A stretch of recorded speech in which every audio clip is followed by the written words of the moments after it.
खबर गुजरात से आ रही है। बता दें कि पर्यावरण मंजूरी और प्रवेश के नियम कानून के भंग बीच SR Ballabh terminal limited company के लोक सुनवाई संपन्न हुई है। बता दें कि एसआर बल्लभ टर्मिनल लिमिटेड के दौरान प्रोजेक्ट डेवलपमेंट के तौर पर EIA नोटिफिकेशन 2006 के मुताबिक लोक सुनवाई का आयोजन किया गया है, जिसमें आसपास के गांव के पत्रकार अध्यक्ष भी मौजूद रहे।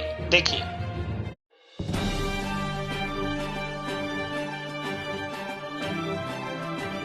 વૈકલ્પિક રીતે LNG રીગેસિફિકેશન માટે એર કૂલ્ડ સિસ્ટમનો ઉપયોગ કરવામાં આવશે। અહીં તાજા પાણીનો કુલ વપરાશ 3883 કિલોલીટર છે। રીસાયકલ કરેલ પાણીનો વપરાશ 162 કિલોલીટર છે।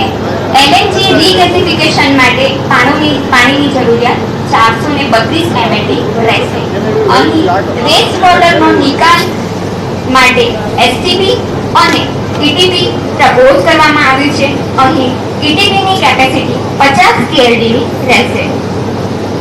સેટેલાઇટ ઇમેજ પર પ્રોજેક્ટ સાઇટનું સ્થાન દર્શાવે છે। અહીં પ્રોજેક્ટ સાઇટનો નકશો CRZ નકશાના રૂપમાં દર્શાવવામાં આવેલ છે। ઇકો સેન્સિટિવ ઝોનનો નકશો કહે છે કે પ્રોજેક્ટ સાઇટનો કોઈપણ વિસ્તાર ઇકો સેન્સિટિવ ઝોનની અંદર આવેલ નથી।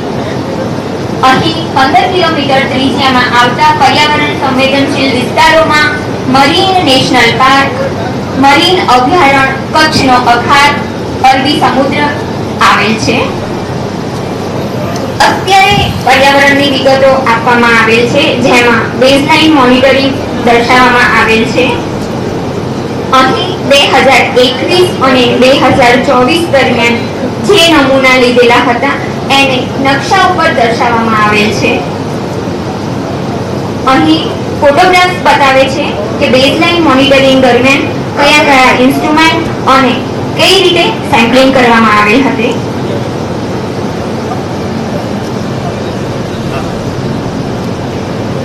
હવાની ગુણવત્તાના સરેરાશ પરિણામો। સૌપ્રથમ હું એ જણાવવા માંગીશ કે હવા માટેના ગુણવત્તા નોંધવા માટે CPCBની માર્ગદર્શિકા અનુસાર સ્થળો નક્કી કરવામાં આવ્યા હતા। આ સ્થળો દરમિયાન આ સ્થળો ઉપર 2021 અને 2024 માં એનાલિસિસ કરવામાં આવ્યું હતું, જેના પરિણામો દર્શાવે છે કે national ambient air quality standard 2009ના મર્યાદામાં આવેલ છે। લાઇન સોર્સ મોડેલિંગથી મળેલા પરિણામો મુજબ હવાની ગુણવત્તામાં નહિવત વધારો થવાની શક્યતા છે।